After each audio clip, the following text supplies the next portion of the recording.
না, সৌদিতে এখন সৌদি যে আগামী দিনের রিকোয়ারমেন্ট সৌদি বলে তো না, পুরো বিশ্বেই এখন তো স্কিল লোকজন দরকার, দক্ষ লোকজন দরকার। এটার উপর ট্রেনিংয়ের জন্য দেশে যেভাবে আমরা কাজ করছি, সৌদি আরবিয়ে অন দ্য স্পট ওখানে যারা আছে, যারা আনস্কিল আছে, যাদেরকে স্কিল করার জন্য একটা প্রজেক্ট হাতে নিয়েছেন, ওখানে ওনারা কাজ করছেন। এছাড়া সৌদির সাথে ভেরিয়াস আমাদের বিজনেস ডেভেলপমেন্ট আছে, ফাইন্যান্সিয়ালি আমরা কি করতে পারি।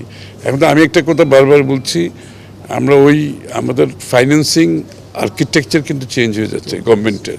এই জন্য অল্টারনেটিভ ফাইন্যান্সিংয়ের জন্য আমরা সব জায়গায় দেখছি, সৌদির সাথে কি সুযোগ আছে সেটাও দেখব।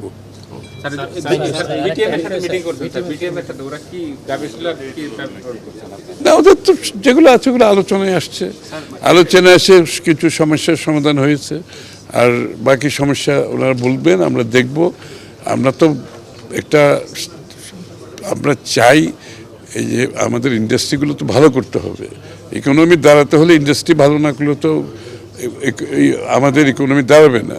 সুতরাং এটার উপর নির্ভর করছে আমাদের আগামী দিনে গ্রোথ কী হবে, এমপ্লয়মেন্ট কী হবে। এই জন্য ইন্ডাস্ট্রির যে সুবিধা অসুবিধা আছে এগুলো তো আলোচনা করতে হবে। তো আমরা কন্টিনিউয়াসলি বিজনেসের সাথে তাদের কোথায় সমস্যা আছে, কী সমস্যা আছে, কীভাবে সমাধান দেওয়া যায়। আর আমরা ইতিমধ্যে অনেক ডিরেগুলেশন করেছি অলরেডি। এরপরও যদি কোনো সমস্যা থাকে এগুলো আলোচনায় আসছে, এগুলো কন্টিনিউয়াস সমাধান হচ্ছে এবং হতে থাকবে। 21 বছর পরে বিএনপি সরকার একটা বাজেট দিল স্যার, সেই ক্ষেত্রে বাজেটটা কেমন হলো বলে মনে করেন আপনি?